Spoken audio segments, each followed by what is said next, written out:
नमस्कार, पहाड़ समाचार में आप सभी का स्वागत है और मैं हूं आपके साथ आशिमा त्यागी। बुलेटिन की शुरुआत बड़ी खबर के साथ। धामी कैबिनेट की आज अहम बैठक, कई बड़े प्रस्तावों पर मुहर लग सकती है। आज सुबह 11 बजे ये बैठक शुरू होगी। चंपावत के लिए कैबिनेट की बैठक में बड़ी घोषणा हो सकती है। सूत्रों के हवाले से ये बड़ी जानकारी आपको दे रहे हैं। तो यूनिफॉर्म सिविल कोड को लेकर ड्राफ्ट कमेटी का हो सकता है गठन। घरेलू निःशुल्क सिलेंडर देने के मामले पर भी हो सकता है फैसला। तो ये आज तमाम ऐसे फैसले हैं जिन पर कैबिनेट की मुहर लग सकती है। वहीं स्वास्थ्य विभाग के संविदा कर्मचारियों की नियुक्ति को लेकर भी फैसला आज हो सकता है। और ज्यादा जानकारी के लिए रुक करेंगे संवाददाता सुरेंद्र डसीला का। सुरेंद्र, आज धामी कैबिनेट की अहम बैठक जिसमें चंपावत को लेकर भी बड़ी घोषणा हो सकती है, इसके अलावा कई और प्रस्ताव भी हो सकते हैं पास। देखिए, धामी कैबिनेट की चंपावत को लेकर तो कोई घोषणा नहीं होगी, क्योंकि आदर्श आचार संहिता लागू है। आप नीतिगत फैसला नहीं ले सकते हैं। और दूसरा, मुख्यमंत्री खुद प्रत्याशी है, तो इसलिए कैबिनेट में कोई भी ऐसा फैसला के चुनाव को प्रभावित करता हो वो सरकार नहीं लेगी। कैबिनेट में आज बड़े फैसले क्या हो सकते हैं? देखिए, कैबिनेट में आज बड़े फैसले ये हो सकते हैं कि एक तो यूनिफॉर्म सिविल कोड को लेकर जो सरकार फैसला ले चुकी है, उसका ड्राफ्ट कमेटी की रूपरेखा क्या होगी, कौन उसके मेंबर होंगे, इसको लेकर आज फैसला लिया जा सकता है। कितने मेंबर होंगे? पहले जैसे कहा गया था कि हाईकोर्ट और सुप्रीम कोर्ट के रिटायर्ड जस्टिस इसमें हो सकते हैं, तो आज वो पूरा देखने को मिलेगा कि कौन लोग उसमें शामिल हैं। दूसरा, सरकार ने चुनाव के वक्त कहा था कि हम 3 सिलेंडर मुफ्त में देंगे, जिससे मध्यम वर्गीय परिवारों का, निम्न वर्गीय परिवारों का बजट ना बिगड़े, और उस पर आज मुहर लग सकती है। कब योजना कैसे शुरू होगी, कौन पात्र होंगे, सारी चीजों पर आज मुहर लगेगी। इसके अलावा पर्यटन और शहरी विकास विभाग की कई योजनाओं पर आज मुहर लग सकती है। कैसे लोगों को छूट मिलेगी, क्या नियम शिथिल करने जा रहे हैं, तो कई चीजें ऐसी हैं जो कैबिनेट में आज चर्चा के लिए होंगी। भले ही यह कैबिनेट दूसरी बैठक होगी आज पुष्कर धामी के दूसरे कार्यकाल की, तो ऑफिशियल तौर पर यह पहली कैबिनेट होगी जब मंत्री अपने फुल फ्लैश विभागों के साथ बैठे होंगे। विभागवार उनके प्रस्ताव आएंगे और कई विभाग ऐसे हैं जिनके संविदा कर्मियों में, खासतौर से स्वास्थ्य विभाग के जो संविदा कर्मी हैं, उनको दोबारा से नियुक्ति देने के मामले पर भी आज मुहर लग सकती है। बहुत शुक्रिया तमाम जानकारी के लिए सुरेंद्र। तो कई बड़े प्रस्तावों पर आज मुहर लग सकती है कैबिनेट की। 11:30 बजे ये बैठक। वहीं मुख्यमंत्री पुष्कर सिंह धामी ने गुड गवर्नेंस को लेकर सचिव स्तर के अधिकारियों के साथ बैठक की। सीएम ने अधिकारियों को निर्देश दिया कि तहसील दिवसों शिविरों में लोगों की समस्याओं का निस्तारण मौके पर ही हो जाना चाहिए। सचिवालय में सप्ताह में एक दिन नो मीटिंग डे निर्धारित किया जाए। इस दिन सभी अधिकारी अपने कार्यालय में लोगों से मिलने के लिए उपस्थित रहें। अगर काम को टाला गया तो जवाबदेही अधिकारियों की होगी। इस बात पर भी जोर दिया जा रहा है कि लोगों को उनके घर में ही सेवाएं मिल सके और इसके लिए भी योजना बनाई जाए। वरिष्ठ अधिकारियों को सीएम ने निर्देश दिया है कि सरकारी स्कूलों में जाकर अधिकारी बच्चों को प्रेरित करें। अधिकारी समय समय पर सरकारी स्कूलों में जाएं और बच्चों को पढ़ाएं। सीएम हेल्पलाइन 1905 और 1064 को प्रभावी बनाने की जरूरत पर बल दिया। इन सभी प्रयासों में डीएम इसमें कुशल टीम लीडर की तरह काम करे। तो ये तमाम निर्देश अधिकारियों को सीएम धामी के। तो सीएम धामी ने सचिव स्तर से शिकायतों के निस्तारण का निर्देश भी इस दौरान दिया। मितव्ययता है, पारदर्शिता है, ये हमारा मूल मंत्र रहेगा उन सभी को लेकर। इसके साथ साथ अपनी सरकार जनता के द्वार करके इंटरनेट और टेक्नोलॉजी का भी अच्छा उपयोग करेंगे और इसको हम एक पायलट प्रोजेक्ट के रूप में देहरादून से शुरू करेंगे।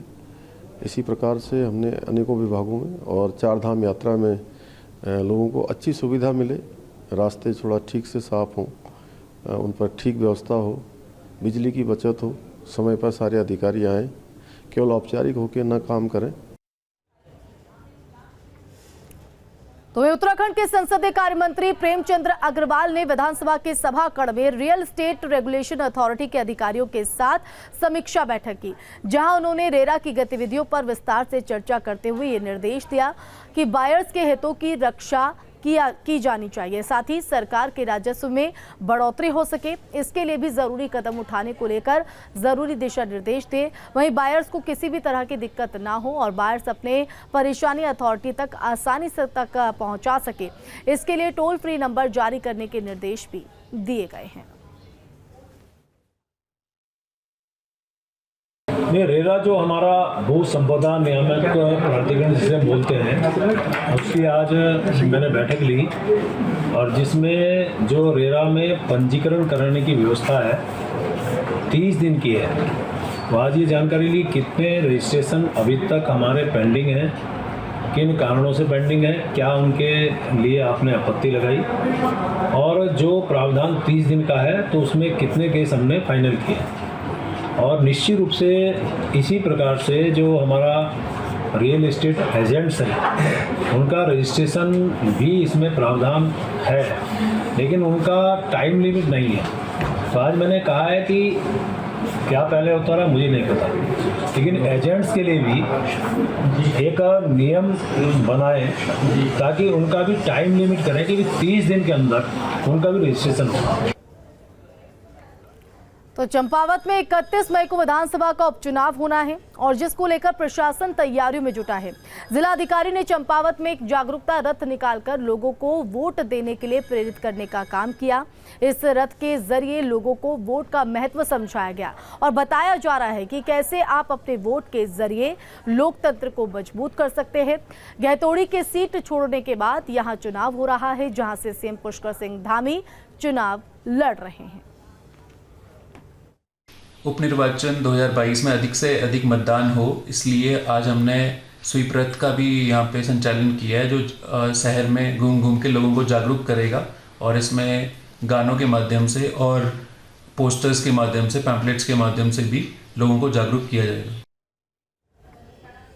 तो वहीं चंपावत विधानसभा उपचुनाव के लिए निर्मला गहतोड़ी मुख्यमंत्री पुष्कर सिंह धामी के खिलाफ कांग्रेस की तरफ से मैदान में है। चंपावत तहसील में कांग्रेस प्रत्याशी निर्मला गहतोड़ी ने नामांकन दाखिल किया। इस दौरान उनके साथ कांग्रेस प्रदेश अध्यक्ष करण महारा, नेता प्रतिपक्ष यशपाल आर्य और पूर्व विधायक चंपावत हेमेश खरकवाल, राज्यसभा सांसद प्रदीप टमटा समेत तमाम आला नेता और विधायक मौजूद रहे। लेकिन प्रतिद्वंदी मजबूत है, सीएम है सब। अब सीएम आप ही पहले ही सब लोग पत्रकार सीएम कहते थे, तो आप समझ लो कि मजबूत तो सरकार उनकी है, लेकिन ये है कि अभी खटीमा में जब इलेक्शन लड़े थे तो वो सीएम थे और तब भी सरकार थी। तो ऐसा कुछ नहीं है। चुनाव कई नतीजे हैं। शिबू सोरेन जी भी कभी इतिहास है कि सिटिंग में मुख्यमंत्री रहते हुए हारे हैं, तो ये कोई बड़ी बात नहीं। मैं पूरी आश्वस्त हूँ। तो श्रीनगर में आवारा जानवरों का आतंक प्रशासन और यात्रियों के लिए परेशानी का सबब बना हुआ है। बद्रीनाथ राष्ट्रीय राजमार्ग 58 पर आवारा जानवरों के खड़े रहने से यातायात प्रभावित हो रहा है। बीच सड़क पर लेटने या एक दूसरे के साथ लड़ने से राजमार्ग पर दुर्घटना की संभावनाएं भी बढ़ जाती हैं। वहीं चारधाम यात्रा के चलते लगातार बढ़ती संख्या में पर्यटक पहाड़ों की तरफ बढ़ रहे हैं और ऐसे में एसडीएम ने बताया है कि नगर क्षेत्र की सभी गौशाला फुल हो चुकी हैं और दूसरे इलाके की गौशाला में संपर्क किया जा रहा है, लेकिन अभी तक कोई ऐसी जगह नहीं मिली जहां इन्हें भेजा जाए। आवारा पशु सड़क पे कहीं न कहीं हादसे का कारण बनते हैं और जैसा कि आप देखते होंगे कि आजकल यात्रा सीजन भी शुरू हो गया है, जिसके चलते इन आवारा पशुओं के रोडों पे आ जाने से अचानक दुर्घटना होने की संभावनाएं बढ़ जाती हैं। जैसे जो पुरानी एसएसपी थी, उन्होंने एक अभियान चलाया था, कामधेनु अभियान। उससे आवारा पशुओं पे काफ़ी लगाम लग गया था, जिससे वो सड़कों पे नहीं दिखाई दे रही थी। और जब से नए एसएसपी आए हैं तब से हाल फिर वही हो गए, बदतर हो गए पहले से। गलियों में जहाँ तहाँ आवारा पशु लड़ते भिड़ते रहते हैं, जिससे एक्सीडेंट होने की संभावनाएं बढ़ जाती है। तो वहीं उत्तराखंड में चल रही चारधाम यात्रा में लगातार बड़ी संख्या में यात्री पहुंच रहे हैं। वहीं अब तक की बात की जाए तो यात्रियों की संख्या 1,13,000 के पार पहुंच चुकी है। इस बीच केदारनाथ यात्रा में सबसे ज्यादा तीर्थयात्री पहुंच रहे हैं। वहीं लगातार बढ़ती यात्रियों की संख्या के चलते ये माना जा रहा है कि इस बार केदारनाथ यात्रा पिछले सारे रिकॉर्ड तोड़ देगी। हालांकि इस सबके बीच पैदल मार्ग पर कुछ यात्रियों ने घोड़े और खच्चर के मालिकों की मनमानी की शिकायत की। वहीं हेलीकॉप्टर सेवा देने वाली कंपनियों की मनमानी की शिकायत भी यात्री कर रहे हैं।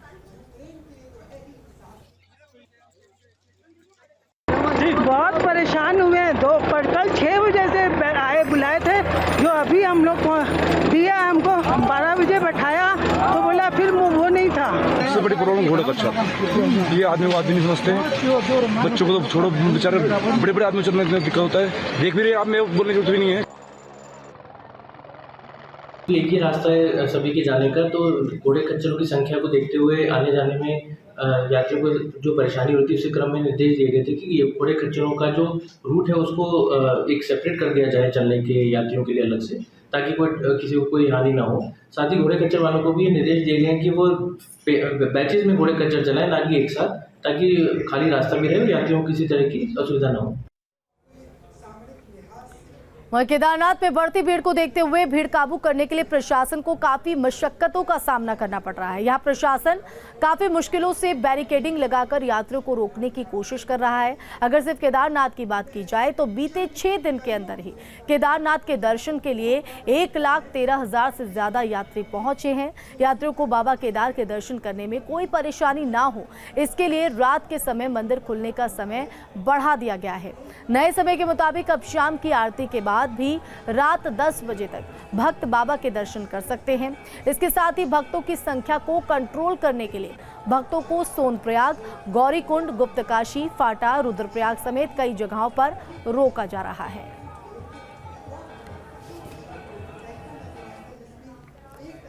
उत्तराखंड में भी सरकार का बुलडोजर अतिक्रमणकारियों पर गरज रहा है। हरिद्वार के कई इलाकों में अतिक्रमण पर बुलडोजर चलाया गया।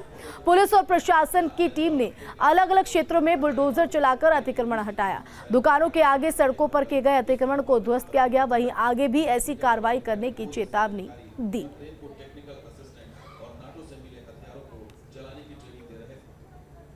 वहीं उत्तराखंड में अतिक्रमण के खिलाफ अभियान जारी और इसी कड़ी में हरिद्वार में भी प्रशासन ने अतिक्रमण के खिलाफ कार्रवाई की। इस दौरान पुलिस और व्यापारियों में झड़प देखने को मिली, जिसका वीडियो सोशल मीडिया पर जमकर वायरल हो रहा है। दरअसल मोती बाजार और बस स्टैंड समेत शहर में कई जगहों पर अतिक्रमण के खिलाफ अभियान चलाया जा रहा है। इस दौरान अधिकारियों को व्यापारियों के विरोध का भी सामना करना पड़ा और तीखी नोक-झोंक भी हुई। वहीं नैनीताल के आवागढ़ कंपाउंड से एक युवक की आत्महत्या का मामला सामने आया। 23 वर्षीय युवक बीकॉम में 3rd ईयर की पढ़ाई कर रहा था। सूचना पर पहुंची पुलिस ने शव बरामद कर पोस्टमार्टम के लिए भेज दिया है। आगे की जांच में पुलिस जुट गई है। प्रथम दृष्टया मामला सामने आ रहा है, ये आत्महत्या का मामला है। इसमें ये छात्र जो कि बीकॉम फाइनल ईयर का स्टूडेंट था, नशे का आदी था। संभवतया नशे में होने के कारण और उसकी परेशानियों के कारण, तंग होने के कारण ही इसके द्वारा आत्महत्या की गई है। महेश्वरनगर के एक घर में गुलदार के घुसने से हड़कंप मच गया। जानकारी के मुताबिक गुलदार रात के अंधेरे में घर के अंदर दाखिल हुआ, फिर छिपकर बैठ गया। वहीं घर वालों की नजर गुलदार पर सुबह के वक्त पड़ी, जिसके बाद मामले की जानकारी वन विभाग के अधिकारियों को दी गई। जानकारी मिलने के बाद मौके पर पहुंची वन विभाग की टीम ने गुलदार को बेहोश करके उसे घर से निकाला।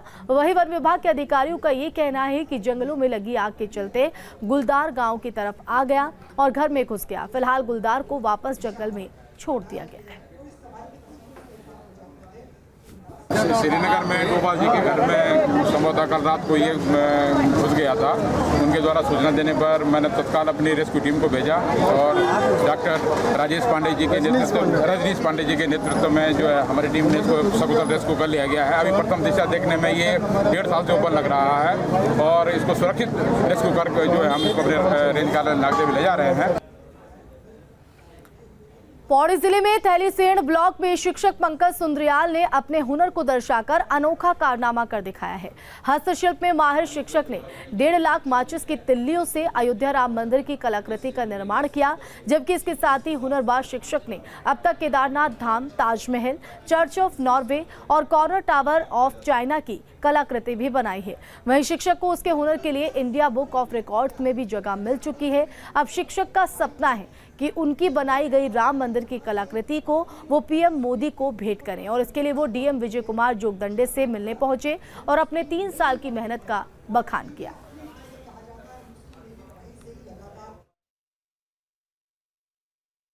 तब हमने किया कि मैं क्या करूं कि मतलब कुछ खाना हट के करूं काम कि मैं आगे बढ़ूं। तो मैंने उसके बाद सर ये मैं तिलिया पकड़ ली, अब फेविकोल, और सर मैं तब से इसको मतलब आगे बनाते ही जा रहा हूँ सर।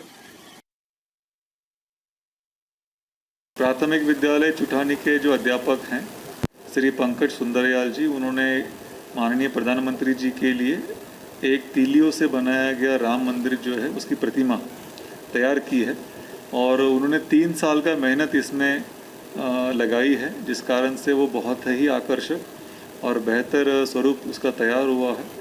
उनकी मंशा है, वो इसको एक इच्छा के रूप में ही जाहिर कर रहे हैं कि माननीय प्रधानमंत्री जी को ये भेंट किया जाए। तो उनका जो भी प्रस्ताव होगा उसको माननीय प्रधानमंत्री जी के कार्यालय को प्रेषित किया जाएगा और जैसे वहाँ से अनुरोध को स्वीकृति प्राप्त होती है, अनुमति प्राप्त होती है, उनका आकृति को जो है वहाँ तक पहुँचाने के लिए व्यवस्था की जाएगी।